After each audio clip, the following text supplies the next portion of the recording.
സർക്കാരാണ് ഇങ്ങനെയുള്ളൊരു ആഭ്യന്തര സമിതിയുടെ ഒരു കൈപ്പുസ്തകം ഉണ്ടാക്കാമെന്ന് നമ്മൾ തീരുമാനിച്ചിട്ടുള്ളത്. 2022 മോണിറ്ററിംഗ് കമ്മിറ്റി രൂപീകരിക്കുന്നത്. അതിനുശേഷം കേരളത്തിലെ എല്ലാ ഫിലിം പ്രൊഡക്ഷനിലും നമുക്ക് IC ഉണ്ടാക്കാൻ വേണ്ടിയിട്ട് സാധിച്ചിട്ടുണ്ട്. പക്ഷെ പലപ്പോഴും സംഭവിക്കുന്നത് IC ഉണ്ടാക്കുന്ന പ്രൊഡ്യൂസേഴ്സിനാണെങ്കിലും അത് സംഘടിപ്പിക്കേണ്ടവർക്കാണെങ്കിലും ICയെ കുറിച്ചിട്ടുള്ള കൃത്യമായിട്ടുള്ള വിവരങ്ങൾ പലപ്പോഴും ഉണ്ടാവാറില്ല. അത് നമ്മുടെ കുഴപ്പമല്ല, കാരണം നമ്മളിത് ആദ്യമായിട്ട് ചെയ്തുകൊണ്ടിരിക്കുന്ന ഒരു പ്രവൃത്തിയാണ്.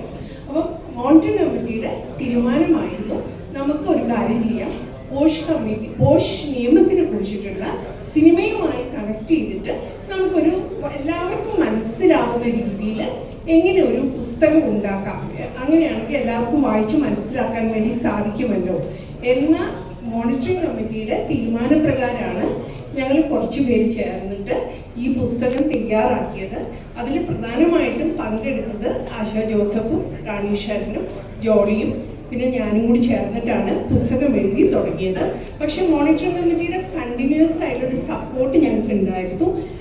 സജി നന്ദിയാട്ടിൻ്റെയും അതേപോലെ സോണിയും ഒക്കെ കണ്ടിന്യൂസ്ഡ് ആയിട്ട് ഇത് വായിക്കുക എന്നുള്ളതൊരു വലിയ പണിയായിരുന്നു. കാരണം ഓരോ പ്രാവശ്യവും വായിച്ച് ഞങ്ങൾ ചെയ്തുകൊണ്ടിരിക്കുന്ന കാര്യങ്ങൾ തിരുത്തിയിട്ട് ഒരു 10-12 പ്രാവശ്യം നമ്മളിത് വായിച്ച് തിരുത്തിയിട്ടുണ്ട്. പ്രൊഡ്യൂസേഴ്സ് അസോസിയേഷനിൽ രാകേഷും ഇത് കണ്ടിന്യൂസ്ലി വായിക്കുന്നുണ്ടായിരുന്നു. കാരണം എന്തെങ്കിലും തെറ്റുകൾ വരാതിരിക്കാൻ വേണ്ടി ഞങ്ങൾ മാക്സിമം ശ്രമിച്ചിട്ടുണ്ട്.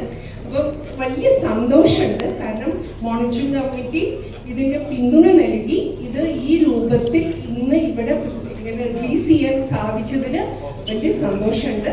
അപ്പോൾ ഇത് യഥാർത്ഥത്തിൽ എത്തേണ്ടത് നമ്മളുടെ പ്രൊഡക്ഷൻ എക്സിക്യൂട്ടീവ്സ് ലെവലിലൊക്കെയുള്ള ആളുകൾ എന്തായാലും വായിക്കണം.